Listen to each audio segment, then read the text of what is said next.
Come on up, Anna.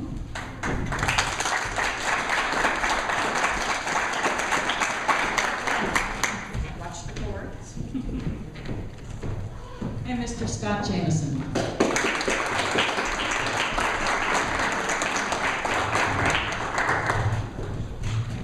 I'm Barbara Miller, and I will be the moderator this evening. The forum will take much of the same agenda as we have in past years. Each candidate will be given 3.5 minutes for an opening statement. I have the Public Issues Department of the Women's Club has prepared 5 questions. They will get up to 5 minutes for each answer, and then an unlimited number of time for their closing statements. We drew numbers before we came up to see who would go first. We will alternate back and forth so no one has an advantage. So to begin, let's ask, who was first? Scott. You have Scott Jameson to have his opening remarks.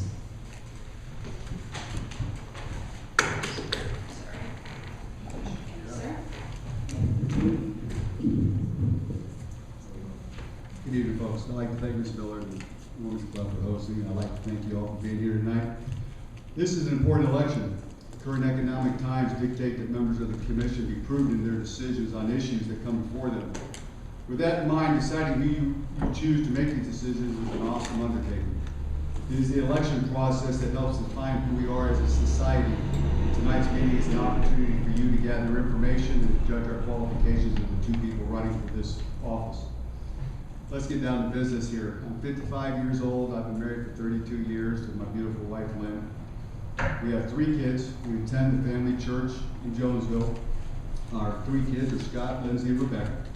I'm originally from a small town, Gulfport, which is just south of St. Petersburg. We moved to Gainesville in the year 2000. Lynn had already secured a teaching position. I was jobless. I have a degree in BA degree in public recreation. Always wanted to be a teacher. So we moved up here. I went back to school, went and got the required courses, passed them luckily, got my teaching certificate, and landed a job at Oakview Middle School in Newberry. I taught 7th grade middle social studies for 9 years, as the dean for 1, and then currently I'm the personnel specialist for the HR department in the school board. In 2005, we moved to High Springs. We came here for one specific reason. It was a small town atmosphere, and we love the city.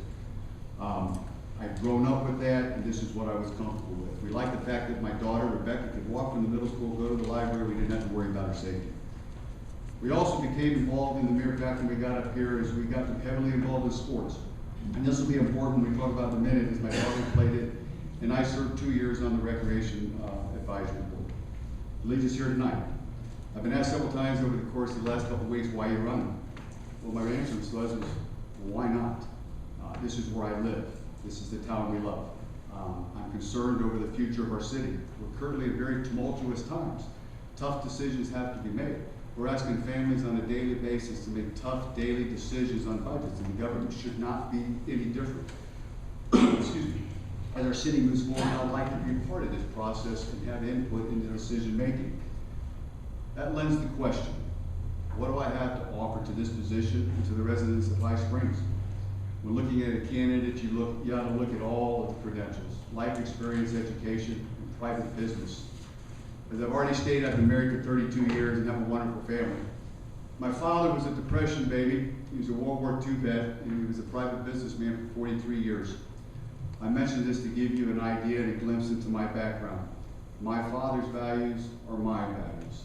I'm a conservative, and I believe in the free market system. What's it mean? It means do the right thing, treat people the right way, above all, have a hard, good work ethic, and for God's sakes, be able to pay for what you get. Stay out of debt. When I graduated from high school, I went to professional umpire school, and I was fortunate enough to be selected to work for professional baseball, and I did that for 4 years. But I couldn't reconcile being away from home, being married and having kids and not being around. It just didn't make too much sense to me. So I left and went to school, got my degree in recreation, and landed a job at my hometown recreation department, where I spent 3 years as a supervisor and 2 years. Go on, Scott, finish your sentence. Well, I haven't even done anything yet, so I apologize. 3 years as a supervisor, then 2 years as a director, and then I went into private business with my father for 15 years. So I guess in my final statement, I'll I get to the rest of it. Thank you all for listening. Can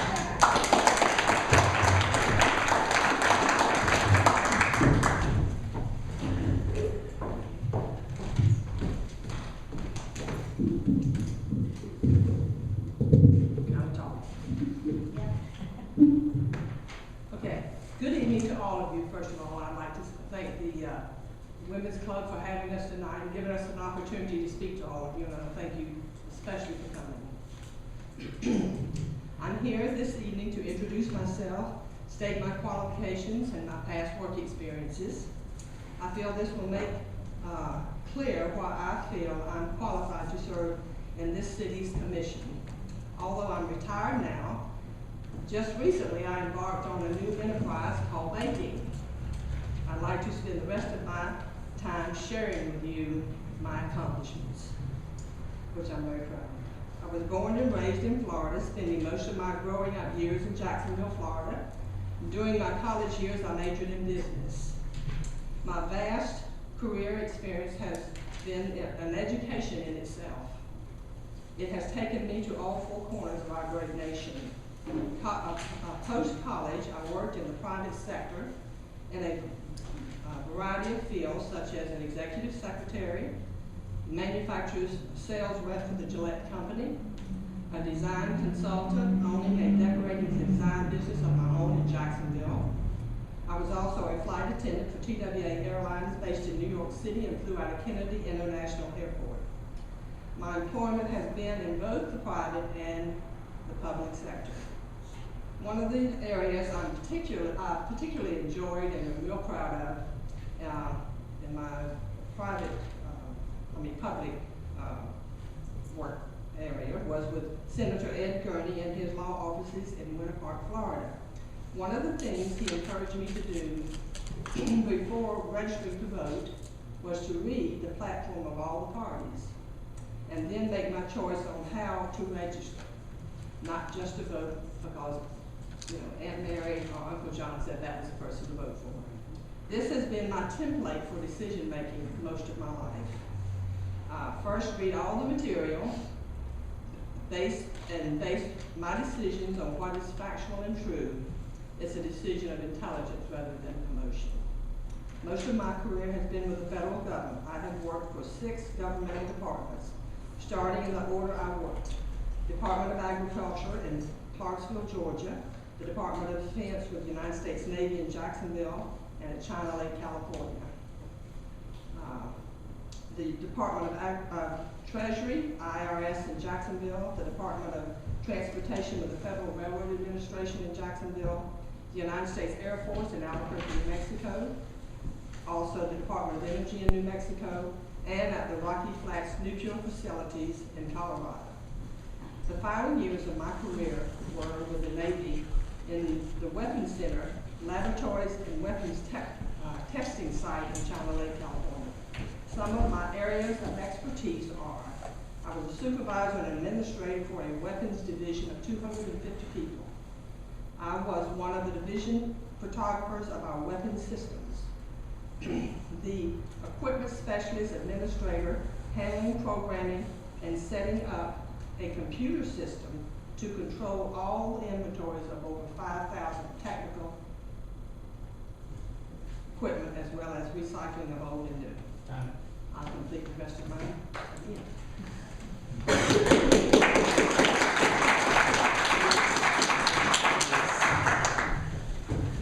Thank you. We'll now get to the prepared questions. Scott will go first.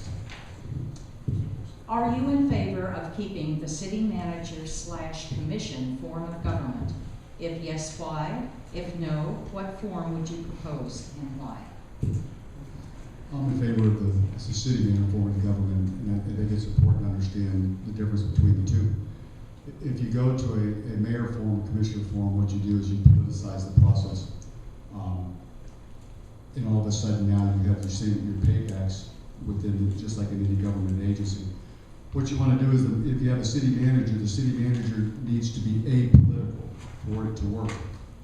You may find a situation where you're better friends with one of the commissioners, but when it comes time to provide services, the services have to be provided equitably. The this is where employees don't have to worry about it. The city manager's job takes away the politicalness and politicizing the employment of the individuals, where they don't have to worry about having 6 bosses or 5 bosses or whatever. It's extremely important to keep that separate. Otherwise, what you do is you get into a situation, like I said, it's politicized, you have paybacks, jobs are getting in there, and that's not what you want. You want the city to be run equitably amongst all divisions. Everyone gets a fair shake. Every citizen, regardless of around the north side, the south side, wherever, everybody gets a fair shake. It's extremely important to differentiate between that, to where the city is run apolitically and everybody gets a fair shot, and you're not politicizing the process in the manner. I personally would prefer a stronger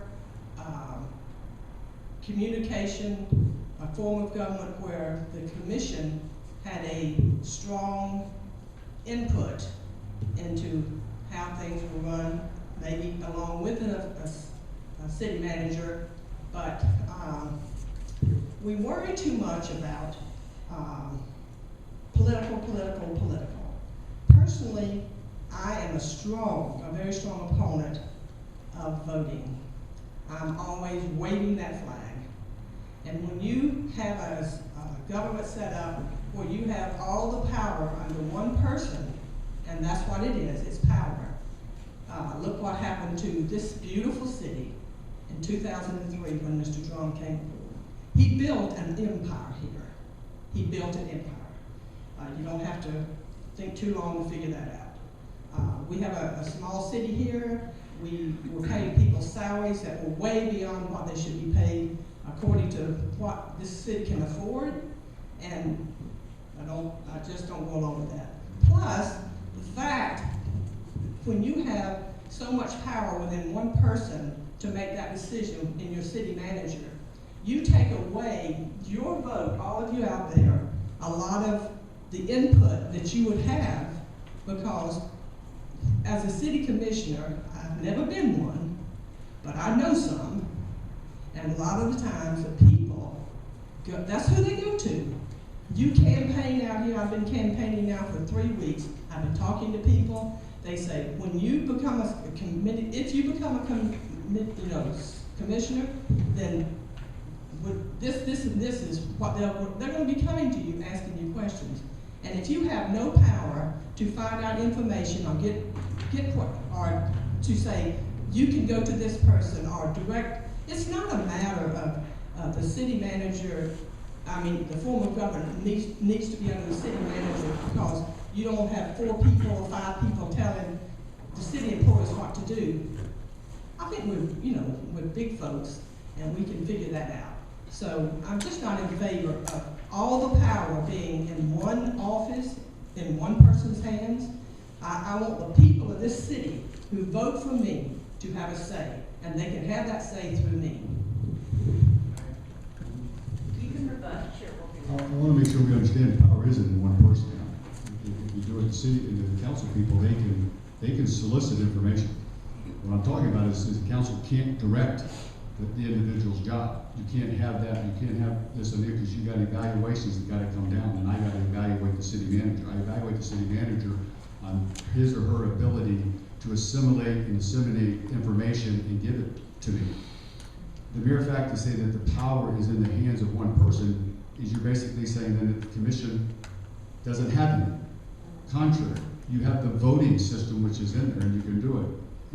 The reference to Mr. Drum, well, you had a commission there. I would contend this, that just the opposite of what you were saying that happened here is with the current city manager we have here. You weren't happy with the city manager, and the commission made a change. It works, but it has to stay, the city manager has to stay apolitical. So what you're saying did work. The commission went in there, they weren't pleased with it, they made a change. So the power wasn't. The power is in the vote, the power is in the commission. They ultimately hire and fire the city manager.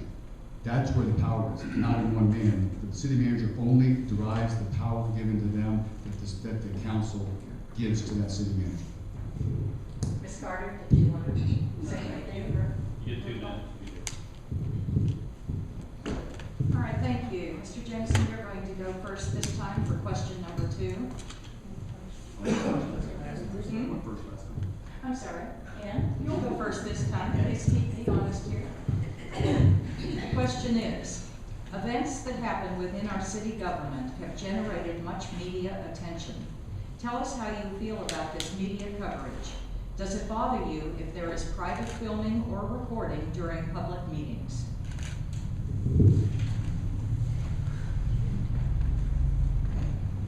It does not bother me to have recordings. I think it's wonderful because you can play it back, play it back later. And sometimes it's hard to understand and hear at commission meetings because I've attended them for the last 2 years constantly. So I think it's an excellent idea, and I praise the city for doing that.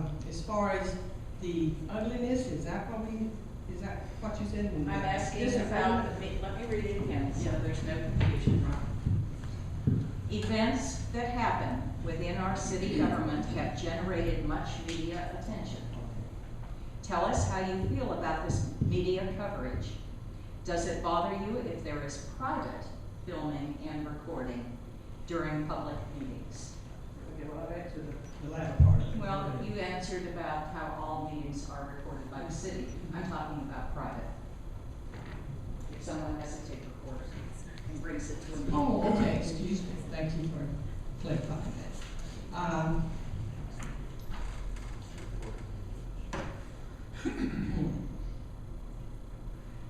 It personally doesn't bother me.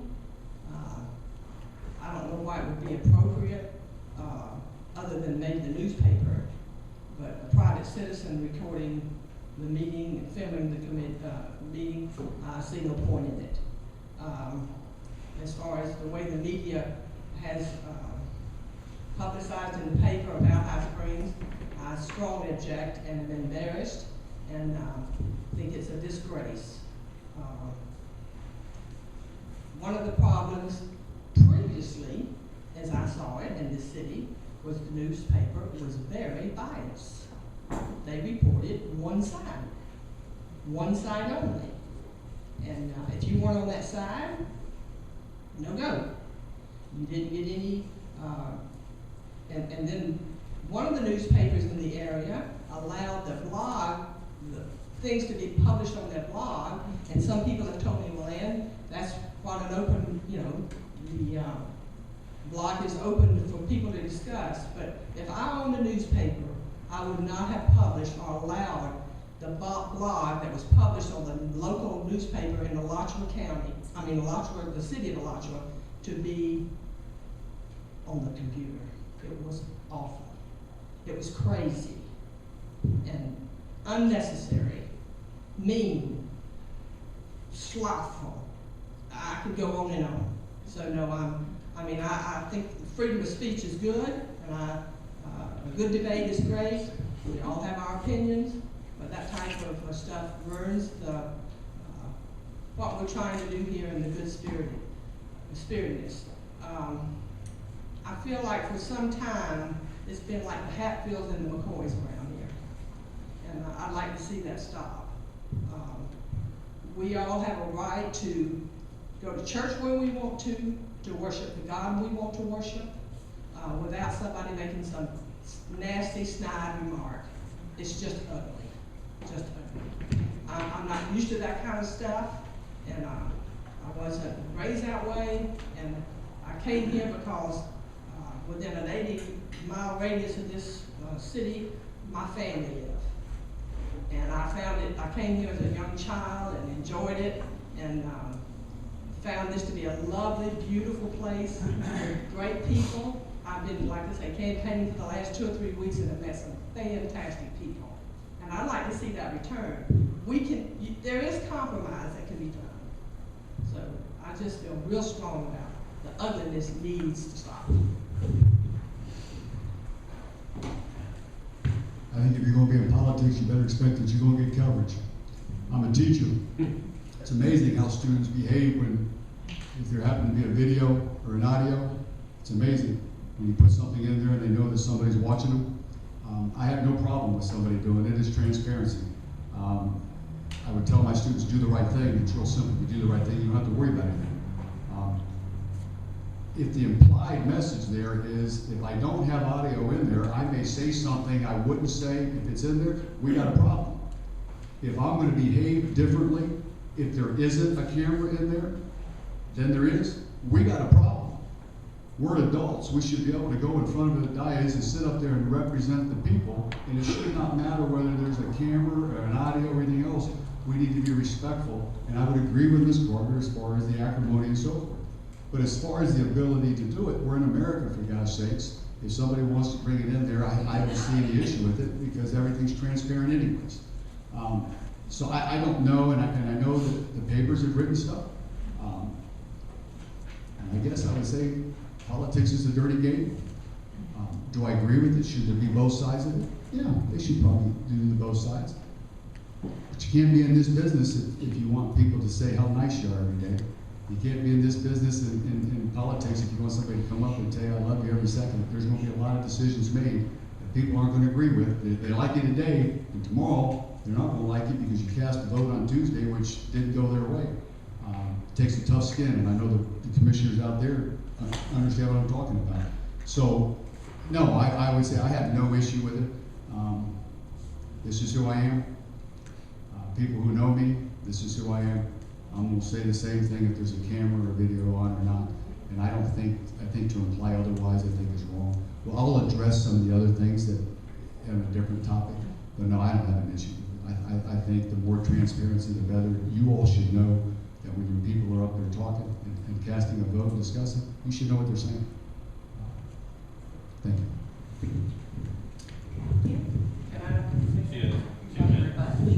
I didn't mean to imply that I felt that it was incorrect or bad for you to speak your mind at a commission meeting. I've done it many times.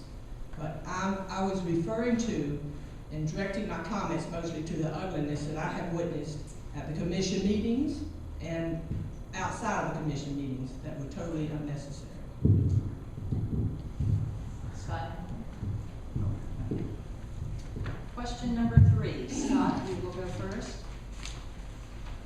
Without placing blame on previous commission decisions, which issues confronting High Springs today need to be addressed immediately? Examples: sewer expansion, vacant storefronts, grinder pump failures, whatever you feel is important. I've got a grinder pump.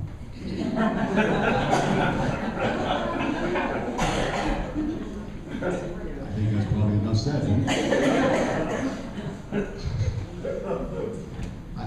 I think all of them, and I think the thing we have to understand is if you take the sewer system, if you take the grinder pump, and I think you can lump them together in the extent you're talking about budgets.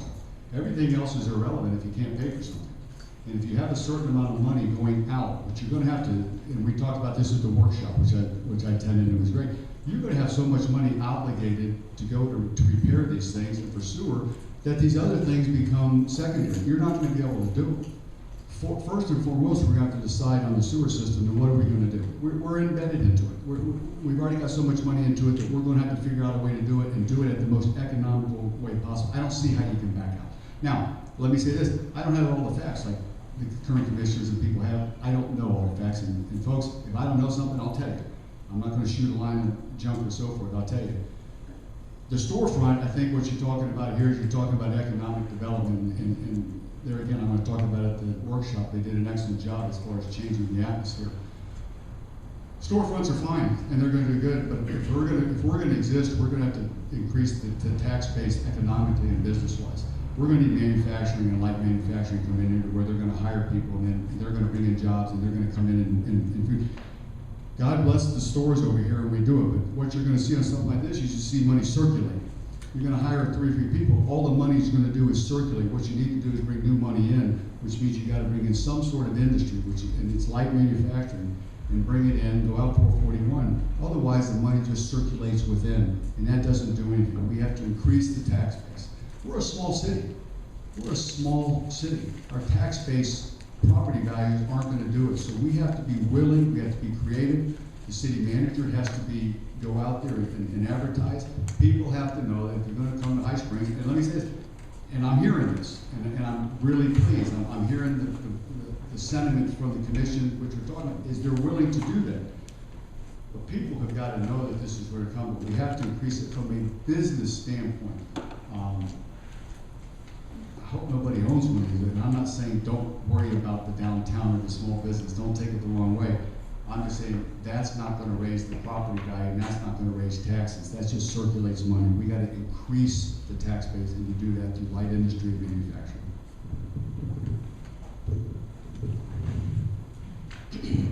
I'm not gonna say anything bad about anybody.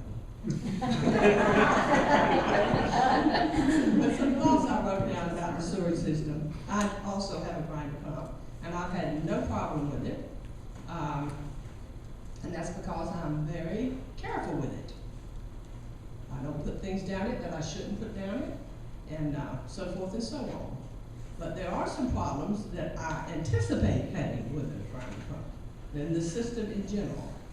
And that is, it runs on electricity. Should we have a storm or a hurricane, tornado, et cetera, and the electricity goes out, oops, there comes the poop. It will back up in your house. So that concerns me a great deal. And it was meant to be funny, but it's not funny at all. So that's one of the problems I have with it. And I'd like to say that I feel our present commission has been taking some measures to change and to repair our financial damage done to the city by the previous uncontrollable spending, and that includes the pump system. Because the financial debt placed on the users is almost overwhelming. For example, in attending meetings and listening to the obscure financial advice on matters concerning the sewage system by some of our engineers from Joan Edmondson, it reminded me of a doctor trying to give advice on how to put on a spectacular ballet.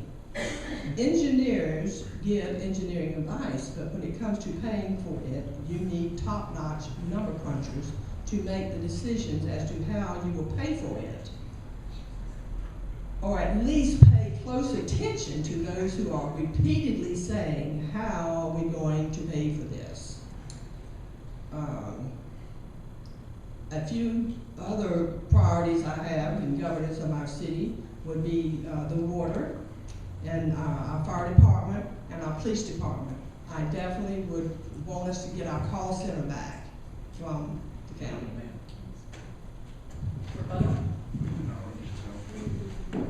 We're good to go.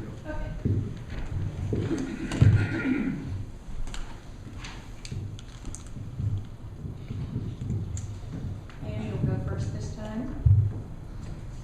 What is your opinion as to public comments being limited to non-agenda items during commission meetings?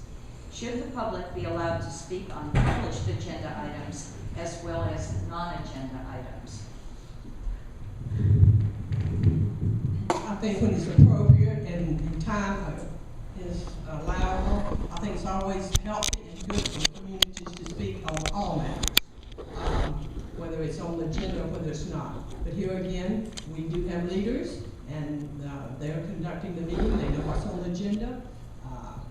So I have no problem, as long as it's in order, and like I said, and time permits us to do it. I think the key thing is there'd have to be some consistency. People would have to know that every meeting, if you were going to allow it or not. I don't know if you could do it one meeting and then the next agenda, say we got too big of an agenda, I'm sorry, you can't. I think people should have input, and you can have a time limit, which I think that they tried to do, and I know from Gulfport where I was at, they did the same thing. They would have non-agenda items, they would put a time limit on it. But everybody would have the opportunity. Once again, government is open to the people, and we want to make darn sure that we have their opinion. I think there should be consistent, there should be a time frame. People should know that if they want to come to the council meeting, that they're going to have the opportunity to express themselves. Now, make it a 2-minute, make it a 3-minute, I don't know. And I'm not gonna claim to know all the answers. But if you don't do that, the impression that you give them is you don't want the opinion and you want to keep it close-knit and you want to just keep it in here. What you want to do when you run a government is you want to make darn sure that people know that it's open. You want to make darn sure that the people who are up there on the dais taking the vote they trust. The biggest thing that you have to have is the people sitting out there have to trust the people up here. If you don't trust the people, then what do you have? I used to tell my students, let's get down to brass tacks. If I can't believe what you tell me, everything else is irrelevant. Everything else is irrelevant. You all out there have to trust, and the only way that you can do that is have the ability to express yourself and get a response from the people who are representing you. To do otherwise is subliming the speech, and that's just not the democratic process. Thank you. Rebuttal. Last question, short and sweet. Whoever wins this election only gets to serve for about 6 months. Then there's another election in November. So to each of you, are you going to run again in November? Who's up, Scott? I believe so. Well, this is an odd number. Yeah. Good deal. Yeah, my intention is that I would. I didn't do this for a one-time thing. I'm not moving. I'm not going anywhere. 5 months from now, I'm going to still be here, and I'm going to want the city to do the right things, and I'm going to have a say-so in it. However, you never say never, and you don't know what's going to happen. So as in sports, when the sports guy says, you know, I'm not retiring, and he leaves the next day because something happens or I'm not going to do it. No, my intention is to run. I can't predict or dictate what circumstances are going to happen. But this is where we chose to live. I'm going to be here a while. I got a grandkid coming here shortly. They will run around my 2.5 acres out in my front yard, and then my other grandkid's going to be out here. And so I got enough yards for them to run. I just want to make sure that that stinky grinder pump doesn't back up to where they can play. So no, I mean, I have every intention. This isn't a one-time thing. I enjoy politics. I enjoy talking. I enjoy talking to people, and it's my every intention to run, barring unforeseen circumstances. So I don't want to put an ultimatum type of deal out there. If it's God's will, I will. She said it was going to be short.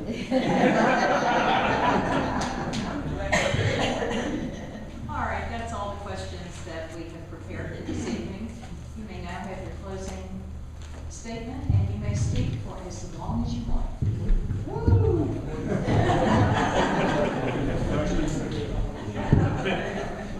Okay, let me get myself in order here. Do you want to come to the podium? Whatever makes you comfortable. I'll just sit. Okay. Okay, let's see, where we stopped off here in the beginning, I was telling you about my experience, and I believe I stopped off here, okay. While with the public affairs office, I worked at both the public affairs office and the weapons division in China Lake. And while I was in the public affairs office in China Lake, I was responsible for the noise control program, interfacing with the community and noises caused by jet traffic in and out of the city. Living in a community where you have pilots who are training for carrier landings, live ordnance is being tested, and the sound barrier is constantly being broken, you have issues with the community with noise. High Springs thinks they have problems with noise. This was real noise. I developed a considerable ability to manage both well. It takes real skill to call a commanding officer at the flight line to tell him that his young pilots are playing with $4 million aircraft while breaking the sound barrier, flying jets at low levels, and killing ostriches on a nearby farm that the Navy will eventually have to pay for. That was my job. It was not easy. I arranged the arrival, transportation, pardon me, and meeting setups for groups of high-ranking naval and civilian personnel from Washington and other parts of the world, into and out of China Lake. I also answered calls coming into the Public Affairs Office from national press, TV, and radio stations concerning happenings at the lake, such as earthquakes. I feel privileged and blessed to have been a part of that. While at China Lake, I learned firsthand about deadlines, dependability, hard work, brainstorming with fellow colleagues to get the important job we were tasked to do, get it done. Oh, did I mention the wild animals? In the remotest parts of the desert where I worked, you had lots of rabbits, wolves, wildcats, roadrunners, and snakes that were not caged. It was not uncommon to come across a sidewinder snake. Hence, the name of one of the nation's greatest and most accurate weapons, the Sidewinder missile developed at China Lake. I had a top secret clearance with both the Navy and the Department of Energy, something I'm very proud of because not many people could pass the highest level of scrutiny to obtain such. I trust all of you, upon hearing all my experiences and accomplishments, will recognize why I believe I will make an excellent city commissioner who uses sound thinking in dealing with all matters pertaining to the city of High Springs governances. Okay. I am a native of Florida, which I believe I pointed out. I am a conservative committed to the people by exercising close communication with them with truth and integrity.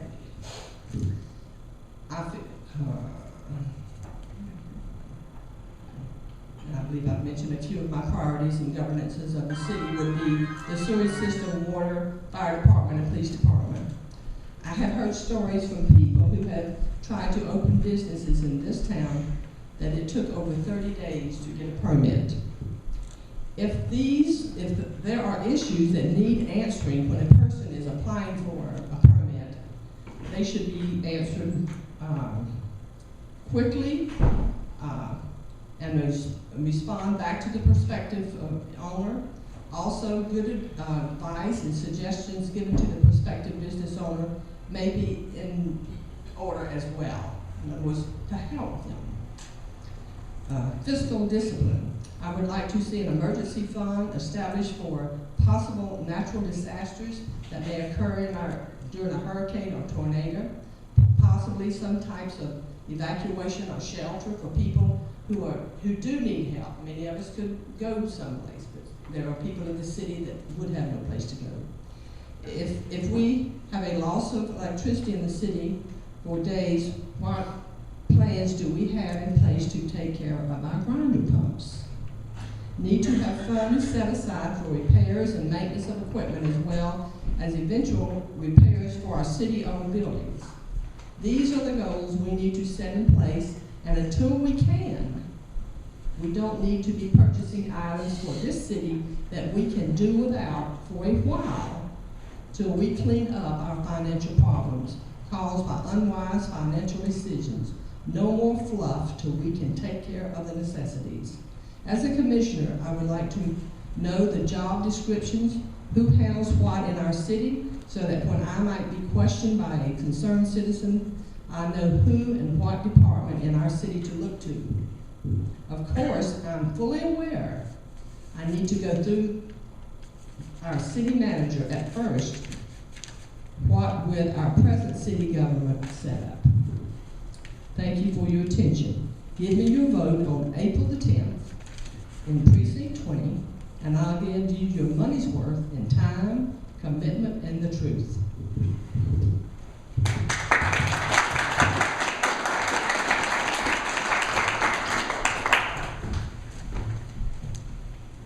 Let me finish here real quick on the stuff as far as my job stuff and everything, just real quick. I spent 5 years in recreation, Parks and Recreation Director for the city golf course. Joined my father for private business for 15 years. And my question then would be is, once again, we come back, why run?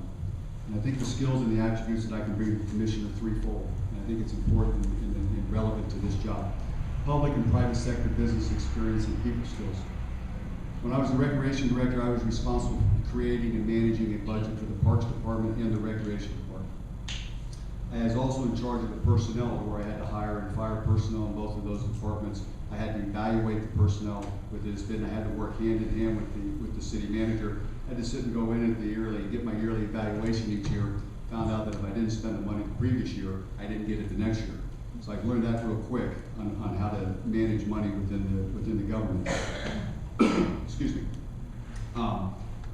Gulfport also has a city manager council type of so I'm very familiar with the dynamics of this and how they should work and how the difference in how the council works within the city manager type of business. Private business, I learned what it takes to work within the confines of government regulation and how government can either promote or suppress economic development either through regulations or ordinances. Let me tell you what, you own a private business, as many as you and I see out there, last thing you want to do is to see the government come in there and they slap another regulation on it and make it harder to get open to business. So we understood that. My dad did it for 43 years. I was with him for 15, and I understand that. Finally, my time as a coach for 25 years and as a teacher has served to further enhance the skills necessary to interact and communicate effectively with the community.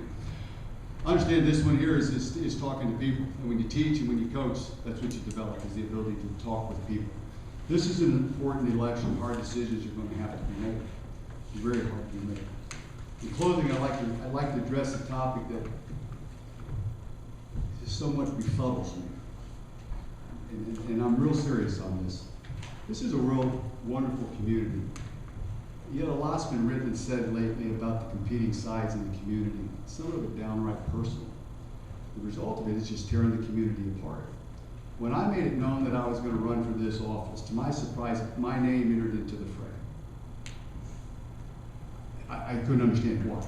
The initial question when people would come up to ask me, they didn't ask me about city policy, they didn't ask me what I thought about city issues, they wanted to know who I knew, what person I knew. Excuse me. Folks, in a small community such as this, we're going to know a lot of people. That's a given. And like a family, just because you know somebody, just because you're related to them, doesn't mean that you're going to have the same viewpoint on everything and you're going to have the same opinion on everything. I got a brother who's got a dual doctorate degree, and we're on the opposite ends, polar ends on a lot of issues, but he's my brother and I love him. Doesn't mean we're going to agree on everything. Excuse me. I only know a couple people in City Hall. Only a couple. But I know a lot of people in the community. Be it because of my wife's position as a school teacher, or the fact that my youngest daughter went to the middle school and then went to the high school. My oldest daughter played her last 2 years at Santa Fe. So I've got kids who have gone in there. Both of my kids were actively involved in sports, recreationally and school-wise. Well, for those of you who have kids, you understand that if your kids play sports, you meet a lot of people. Your name is out there. My name is more because of my wife and my kids, but people know who we are. With that being said, let me make sure we understand this statement, because when my name got thrown in this, I'll be honest with you, it upset me. I represent no special interest group, and I've got no predetermined agenda. In fact, to me, that would be one of the positive things that I bring to this office and this campaign. As a matter of fact, I'm not entitled to anyone. I'm not embedded in anyone. I'm not affiliated with anyone. I'm a person who's got a fresh voice and a neutral opinion, which seems to me hasn't been one for a while. Now, I'm not going to stand up here and tell you what I'm going to do about this and what I'm going to do about that. It would be disingenuous of me to say that, because I don't have all the facts. I can't sit and tell I'm going to do this or this. I don't know. I'm one person out of 5. But this I will tell you. When an issue comes before the commission, I'll do my due diligence and I'll vote for what I think is in the best interest of the city. You can be assured that when I cast a vote, there's no ulterior motive, there's no hidden agenda behind it. There's only one special interest group that should garner the commission's attention, and that's the residents of High Springs. And there's only one agenda that should be out there, and that's to do what's right for the city. Bar none, dead deal, it's over. Anything else than that, and the city loses. I'd appreciate your support. I appreciate you coming out here. April 10th, we got an election. For God's sakes, go out and vote. You can vote for Ms. Carter. God bless you. But the main thing is vote. It's the democratic process. That's what makes America the country it is. I applaud you for being here, and I thank you. Obviously, I hope you support me and you vote for me. But vote, for God's sakes, and get the people out there. Thanks for coming. I look forward to talking to you all later.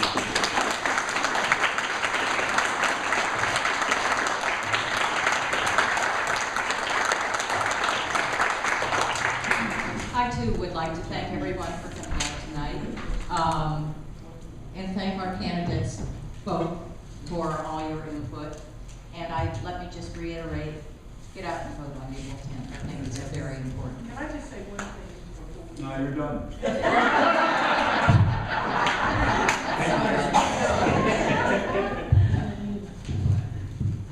And I'm on the stage, there are 2 books. I would invite anyone that would like to look through them. There's beautiful pictures of the west coast of this country and China Lake, and just some memory books that I have of my career. And you're welcome to look through them if you'd like. I invite you all to stay if you can and talk to the candidates. We will be closing the doors in about 20 minutes, so there is time to get to know them a little better. Thank you all.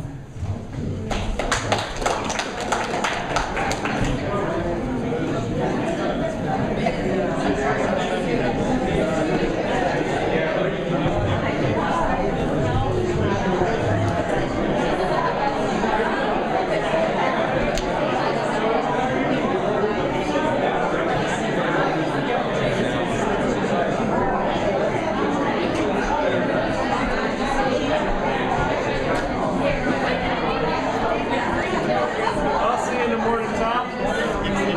Walk out the door. City Hall's right here. Behind it is a huge sinkhole. The left-hand side is a park, and then